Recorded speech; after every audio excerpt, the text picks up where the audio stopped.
અભિનંદન કે આ ગુરુદેવના નિર્વાણ તિથિ પર આપણે દર વર્ષે ભેગા થઈએ એના કરતાં આ વખતે એમના આગળના પ્રસંગ ઉજવવા માટે વિશેષ સંખ્યામાં આ દિવસે એકત્ર થયા છે. દર વર્ષે લગભગ 100-150 જેવો થાય છે અને આ નિમિત્તે આપણે થોડી મિટિંગના બોલાવ્યા એ બધાનો અહીંયા અભિનંદન, બધાનો સ્વાગત. આજે ખરેખર બહુ અનુભૂતિ એવી થઈ કે વેદાંત આશ્રમ છે. કોઈ જાતનો વિક્ષેપ નહીં, કોઈ મતભેદ નહીં, કાંઈ નહીં, અને સહજ સરળતાથી આપણી મિટિંગ પસાર થઈ ગઈ. એટલે આપણે એ સિદ્ધ કરી બતાવે કે અમે એમને એમ નથી આવતા, અમે અહીં આવીએ ને અહીંથી કંઈક ગ્રહણ કર્યો છે, સ્વીકાર્યો છે. એટલે વેદાંતનો પરિણામ આવે, કારણ કે વેદાંતમાં શરૂઆતમાં જીવન નિર્માણ છે.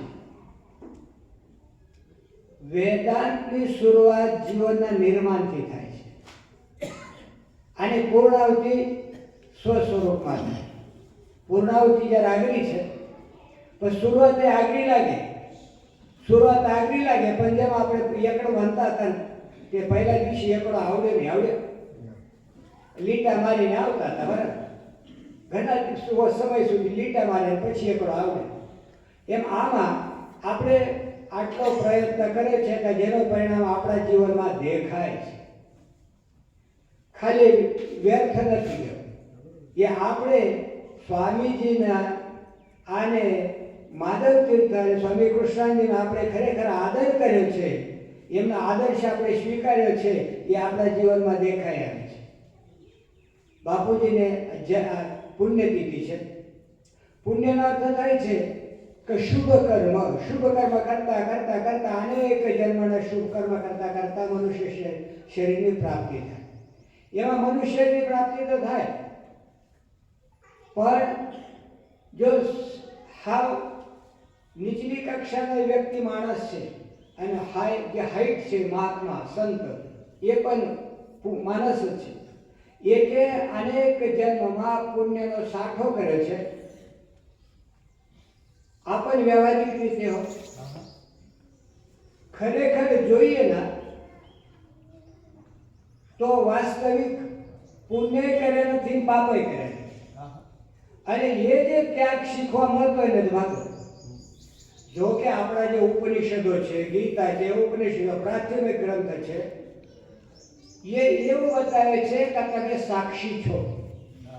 હું વારંવાર વાત કરું, જે સતત સત્સંગ સાંભળતા એને ખબર હોય, સાક્ષી ઉપર વધારે જોર આપું છું. કારણ કે જ્યાં સુધી આપણે શરીરથી ઉપર ઉઠીએ નહીં, સાક્ષી ન બનીએ, સાક્ષીની અનુભૂતિ ન કરીએ, ત્યાં તો આપણે સાચા અર્થમાં બ્રહ્મ સાક્ષાત્કાર ન કરી શકીએ.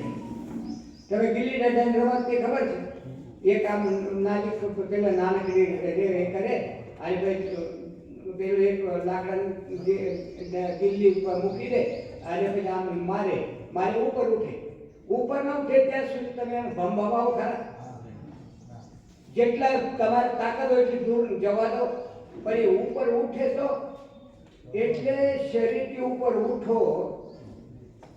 એ હું સાક્ષી છું અને એ સાક્ષી છે. સાક્ષીની દૃષ્ટિ છે આ વિદ્યા, સાક્ષીની વૃત્તિ છે ને આ વિદ્યા છે. સાક્ષીના વૃત્તિથી આ જગત મિથ્યાનુભૂતિ થઈ શકે, નિશ્ચય થઈ શકે કે આ જગત કેવો છે? મિથ્યા છે. વ્યવહાર એનાથી અનિશુદ્ધ થશે, વ્યવહારની શુદ્ધિ થશે. વ્યવહાર એટલો શુદ્ધ હશે કે સામેવાળા કહે છે ના ભાઈ આનો વિશ્વાસ કરો, તમે આંખો બંધ કરીને જાઓ ને. એ કારણ શું કે સાક્ષી છે ને, સાક્ષી બિલકુલ નિર્દોષ છે. સાક્ષીમાં કોઈ દોષ નથી. જે કઈ દોષ છે ને, બાપુજીની ભાષામાં કહું ને, ગાંડિયામાં છે. પ્રમાતાને બાપુજી કાયમ ગાંડિયો શબ્દ વાપરતા. આ તોફાનો બધા ગાંડિયાના, આ બધું કઈ છે ને, આ બધું ગાંડિયામાં છે.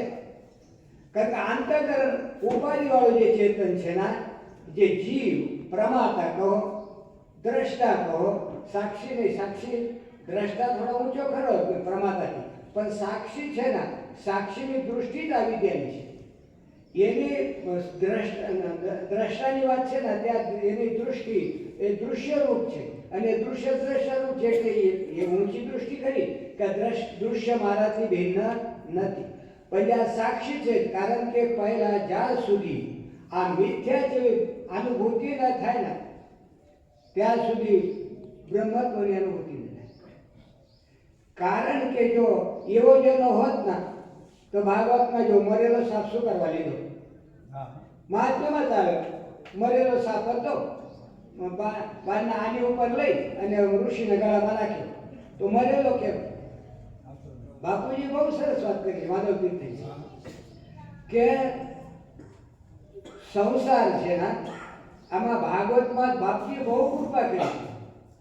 જો પહેલા દિવસે સાપની વાત કરી અને સાપ શું છે એ વાત 7મા દિવસે કરી. આપણે યાદ રહે પહેલા દિવસે મરેલો સાપ હતો ભૂલી ગયા, મરેલો હતો મરી ગયો તો નાખ્યો અને ઋષિ શાપ આપે વાત પૂરી થઈ ગઈ આપણી બરાબર. પણ એ સાપ એટલે આ સંસાર સર્પદૃષ્ટય વિષ્ણુરાતમ અમુમુચત. આ સંસાર રૂપી સાપના દંશથી પરીક્ષિતને બચાવે. આ શું?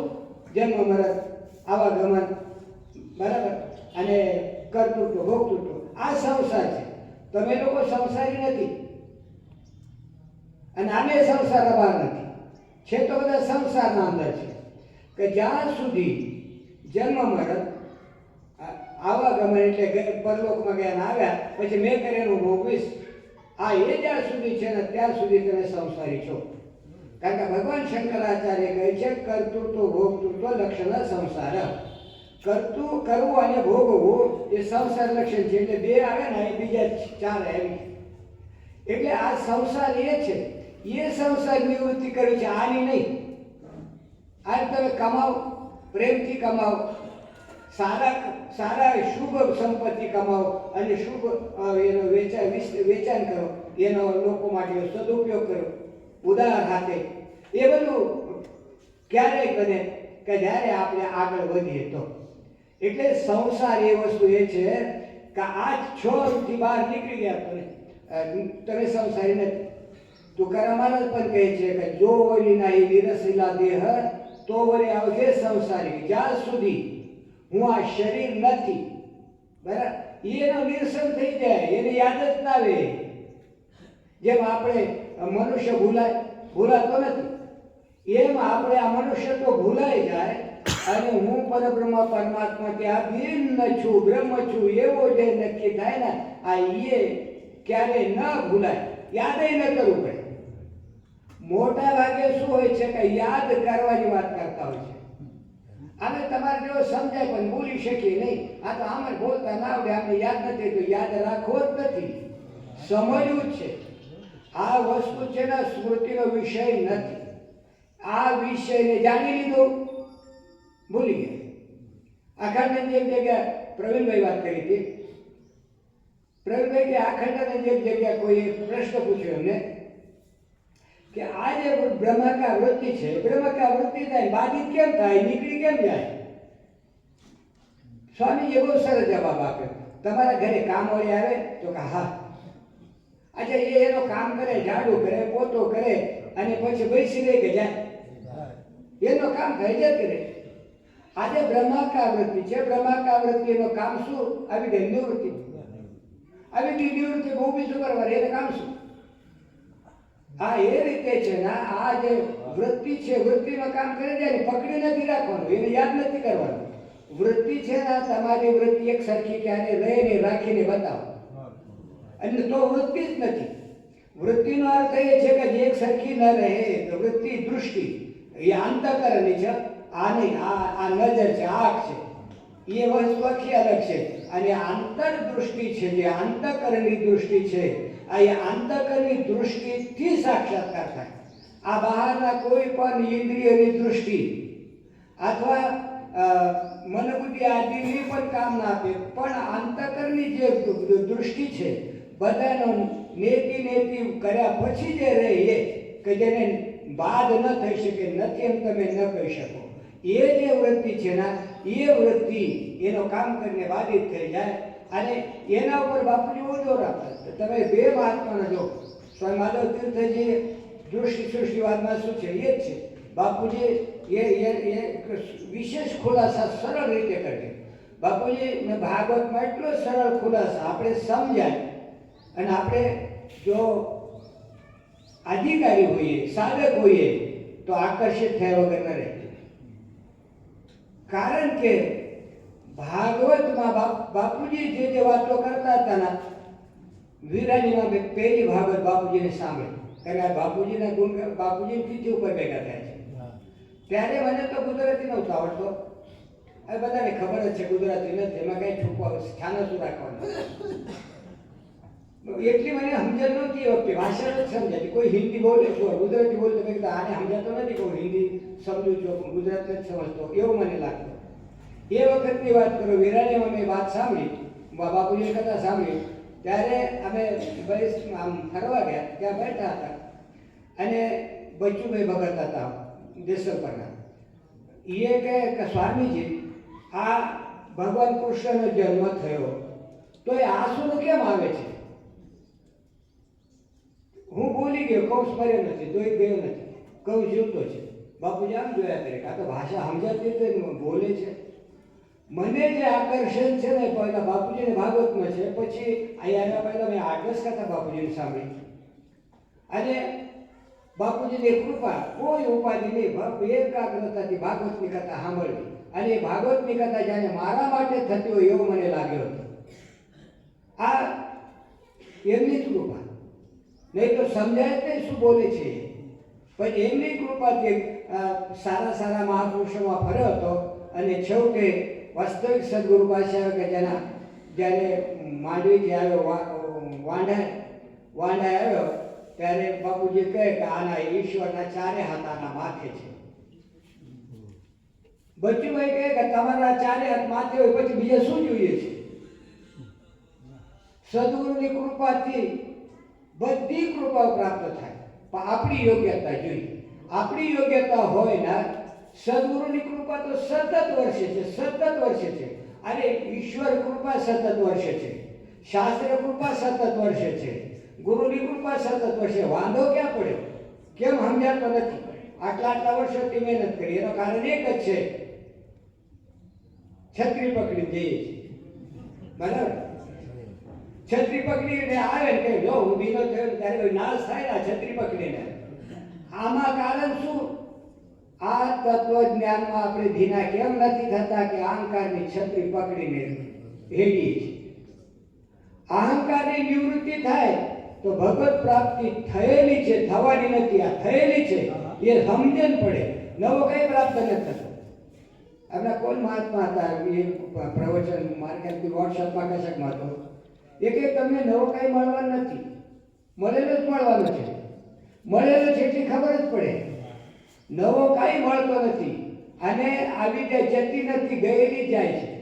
આવી દે છે જ નહીં, એની હયાતી નથી. એ આવા મહાપુરુષોના કૃપાથી સમજાય. અને આપણે તો કેટલા ભાગ્યશાળી છીએ કે પરંપરા તૂટતી જાય છે, પરંપરા નથી મળતી, પરંપરાથી જ્ઞાન નથી મળતો. અને બાપુજીને આપણા માધવ તીર્થજી બાપુજીની એવી કૃપા કે આપણે પરંપરામાં અને વેદાંત સેવા વાતો મેં તો જોયું છે કે બાપુજી સાક્ષી ભાવથી નીચે ક્યારે નથી આવ્યા. 13 વર્ષ બાપુજી સાથે રહ્યો એમાં મેં જોયું કે આપણે જતા હોય સાથે જો અહીં સ્વામીજી કથા કરી, અહીં સ્વામીજી કથા કરી, જ્યાં કથા કરી હોય ને આપણને શું લાગે? પોતાનું વખાણ કરે એવું લાગે કે લાગે? પણ એ કહેતા એ સાક્ષીમાં રહીને કહે છે કે આ સ્વામીજીએ કથા કરી છે. પોતે કથા કરી એ કહેવાનો અભિપ્રાય નહોતો, એમના અર્થ નહોતો નીકળતો. અર્થ એ નીકળે છે કે આ સ્વામીજીએ કથા કરી છે. એટલે સ્વતંત્ર આ બિલકુલ શરીરથી આલિપ્ત રહી અને બાપુજીને લગભગ વાણીનો વ્યવહાર હતો. શરીર એને છેક સુધી હું પોતે શરીર છું, શરીર મારો છે એવો ક્યારે પણ ભાવ એમના મુખમાંથી નીકળ્યો નથી. ઉલટો કોઈ આવે ભાવિ ભક્ત આવે, માણસો તો લાગણીવાળા હોય, સ્વાભાવિક થાય, આવે એટલે લાગણીમાં આવી જાય, નાકમાં આંસુ આવે ને ત્યારે મોડું એ થાય લાલ થઈ જાય ત્યારે બાપુજી કે તને શું થયું? હું ક્યાં બીમાર છું? તમે લોકો મને બીમાર કહો છો. હું બીમાર છું જ ને, કારણ કે શરીર હું છું તો હું બીમાર છું. બરાબર? આજે આપણે તો એમ કહીએ છીએ, વ્યવહારમાં કહેવાનું શું છે કે આ શરીરમાં થાય ને જે થતો એ થાય, વ્યવહારિક રીતે બરાબર છે, પણ છેદ નહીં એને થાય તો શું, ન થાય તો શું? સ્વપ્નમાં આપણે ચોરી કરી પકડાઈ ગયા, કેટલાય માર ખાધો, જેલમાં ગયા, બરાબર, અને આંખ ખુલી જાય તો કઈ થયું? આમાં પણ આજે વ્યવહારિક દૃષ્ટિથી આપણે બધું લાગે છે કે થાય છે, પણ જ્યારે આપણે ખરેખર દૃષ્ટિ ખુલી જાય તો અહમ બ્રહ્માસ્મિ બ્રહ્મ એવાસ્મિ, હું જ બ્રહ્મ છું. આ છે ને જ્ઞાન શબ્દથી જ થાય, કરવાથી નહીં થાય. કોઈ કહે ને બોલવાનું છે ને, અરે ભાઈ બોલવાથી જ થાય, શ્રવણથી જ થાય, અને બોલવાનો વિષય નથી. એ ક્યારે તમે બોલી શકો છો કે સદગુરુ પોતાનો અનુભવ શિષ્યને આપે, શાસ્ત્ર તમે સમજાવે એવા તાકી અલગ છે, પણ એ વિષય છે શ્રવણનો, અભ્યાસનો પણ વિષય નથી, એ ગોલ્ડ મેડલિસ્ટનો વિષય નથી, ડોક્ટરેટનો વિષય નથી. એ વિષય ગુરુ કૃપાનો છે. ગુરુની કૃપા થાય, આત્મા કૃપા થાય, નીકળી ગઈ સટકી બહાર. ક્યારે નીકળી ગયો એને જ ખબર નથી. કા ફસાયેલો હોય તો નીકળે, ફસાયેલો નથી, અને ફસાયેલો ન હોવાથી એને નીકળવાનો કોઈ પ્રશ્ન જ આવતો નથી. અને એટલે આ મહાપુરુષો તમને એમ લાગે કે એમનો જન્મ થયો છે, એ આપણી દૃષ્ટિ છે. મહાત્મા ક્યારે મુક્ત થાય એની તારીખ એના ભાઈ છે નથી, કારણ કે બંધાયેલા જ નહોતા. બંધાયેલા હોય તો મુક્ત થાય. જેલમાં અમુક તારીખે ગયા હતા, બરાબર, તો પછી જેલમાં છૂટ્યા ત્યારે ખબર પડી કે આ તારીખે છૂટ્યા, પણ આ જેલ વાસ્તવિક થઈ નથી, એટલે જેલમાં ગયા નથી અને જેલમાંથી છૂટ્યા નથી. આ એક ભ્રાંતિની જેલ છે, ભ્રાંતિ છે, ભ્રાંતિ નિવૃત્તિ સિવાય આમાં કંઈ થતો નથી. એટલે ભ્રાંતિની નિવૃત્તિ સિવાયમાં કાંઈ થતો નથી. એ આવા મહાપુરુષોના કૃપાથી સમજાય. અને એની નિર્વાતિથી શું કરવું જવાની? આ દીવો છે ને, દીવો આપણે રાતમાં દીવો લઈ નીકળે, બરાબર, દીવાની શું લાભ કરો? દીવાની કઈ મળવાનું છે? મળે કોને? તમે હાથમાં લઈને નીકળો તો તમારી જે વસ્તુ તમે શોધો છો એના પ્રકાશમાં એ વસ્તુ તમને દેખાય. આવી રીતે આજે મહાપુરુષ છે ને, મહાપુરુષ, એ મહાપુરુષનો દીપક, જીવનરૂપી દીપક જો તમે લઈને નીકળો ના તો તમારી ઈચ્છિત વસ્તુ તમને પ્રાપ્ત થઈ શકે. એના એટલા માટે આ નિર્વાણ તિથિ ઉજવવાની છે. એ આ રીતે ગયા, આ માર્ગે ગયા, આ રીતે થયો, આ એની કૃપાથી આ બધું આપણને પ્રાપ્ત થાય છે. આવે છે આપણે આવે આગળ પ્રસંગ એ રીતે.